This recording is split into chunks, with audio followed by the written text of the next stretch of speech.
Hi, welcome to another episode of Deployments.io series. So in the previous screencast, we have seen how we have connected our source code repository provider GitHub and how we have configured our notification channel.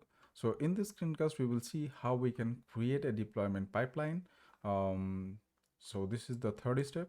So let's go to click on deployment pipeline. So here, our goal is to deploy a simple HTML applications to our server. So in our server, if we see, if we run these things, so these applications is running a default LAMP page. And if I SSH to the server and go to www.html folder, here we have this index.html file. And now we will deploy our applications, which is this project, a bootstrap deep template kind of things to the server using deployapps.io. Okay, so first thing, let's go to the setup pipeline. So we can select a specific kind of template, or we can start with blank canvas. So click on create pipeline, and here, so let's say custom HTML deploy. We can specify what kind of environment. So this is, let's say we are doing development, so this is dev environment. And the health check URL, so this is our application health check URL. So once the deployment is done, it will check whether the page is opening or not. So in that way, this deployment pipeline knows that whether this deployment went well or bad. Okay, so here we already configured the GitHub, so we can select the GitHub. Now here we have to give the repository URL. So if you go to the repository, you can simply copy paste this URL or just your account username and the repository, both will work fine. So I'm copying the entire URL and pasting here. Default branch, so which branch you want to deploy. So I have a branch, main branch, I'm clicking here. So next we have to select a server. So if you have like multiple server, all the servers will be displayed here. So I can see our test server, which we have configured earlier. So I can select that. Now this is the deployment path where our source code will be deployed.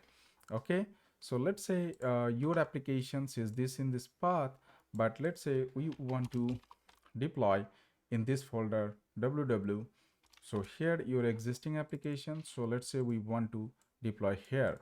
So let's say you can call it like my application,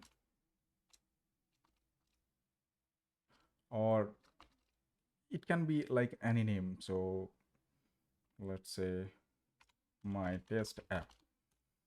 So this is, nothing is present here. So simply this will be our deployment path. I will copy that and paste here. So all of our code will be deployed there. And how many copies you want to retain? So 4, like after 4 copies, if we deploy again, the older one will be auto deleted. Now here is the comes the notification channel. So if you don't want to send notification, select here. If you want to send success notification, you can select. And if you have configured Slack or Discord, all be listed here. So you can select the appropriate channel where the notification will be sent. So here I'm selecting, so notification will be sent to this channel where I have specified only one email ID. You could have specified multiple email ID, so it will be sent to that. Now here is the deployment stage. So what will be the deployment stage? So first it will clone the source code, because it is a simple HTML, so we don't have any kind of dependencies to install or run kind of database migration or anything.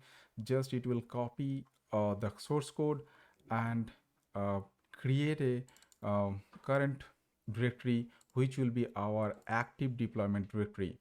So we have to point our web root to this directory. Okay, so this is the things for simple pipeline, and I'm clicking on save and close. So this pipeline is created. Now it's time to deploy. So let's click on deploy.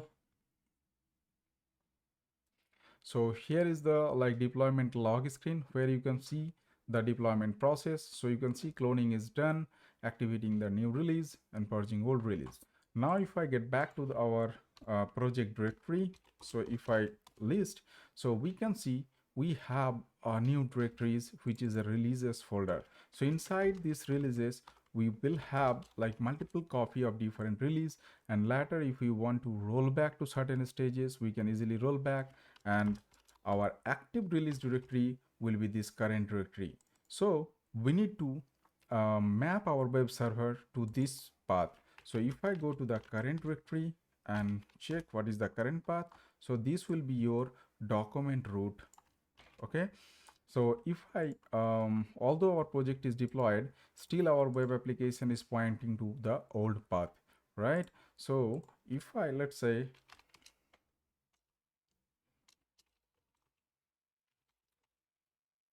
sites available, so here we have this document root. So now if I change the document root to this one,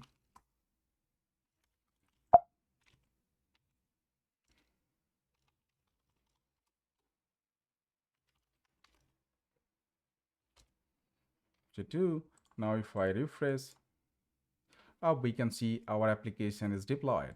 So now let's try to make some changes and deploy via Deployapps. So let's say let's add some kind of here, put some kind of big h1 text deploying via deployapps.io. Okay, let's add this in the title also.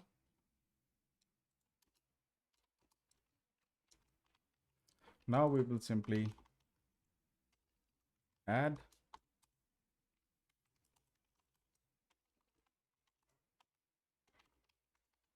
commit changes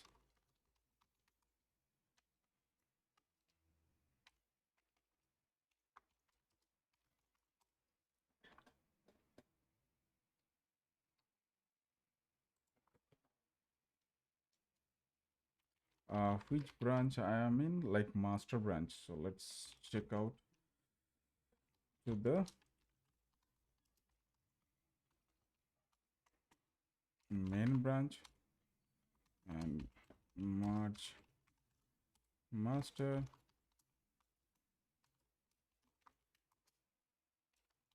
main.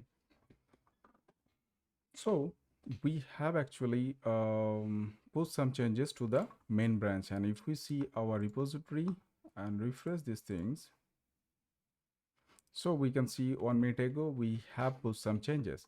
So now it's time to deploy the changes. So how do you deploy? So there are like 3 ways you can deploy. So one is manually you can deploy. Another is like if you go to here, you can set up auto deployment. I will show you in the next episode. So for now, let's click on deploy. So click on deploy. Okay, so deployment is started. Okay, so this is how the deployment is done. Now if I refresh this page, we can see our new changes came. This is how easy to automate your deployment process. Now you don't have to manually upload via FTP or using any other tool. Simply you can actually deploy from here. Okay, so now if I go back, what we can see here, now releases folder.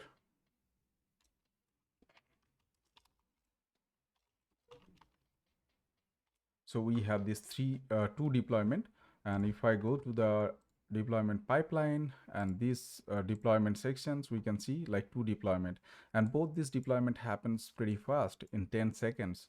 And okay, so here this is the current one deployment, and whenever a new deployment will happen, it will be created the deployment directory here so that we can roll back. So we will see in the future episode how to roll back. So in the next screencast, we will see how we can set up the auto deployment so that whenever we will make some changes and push to our repository, it will trigger the auto deployment and deploy automatically to the server. Thank you.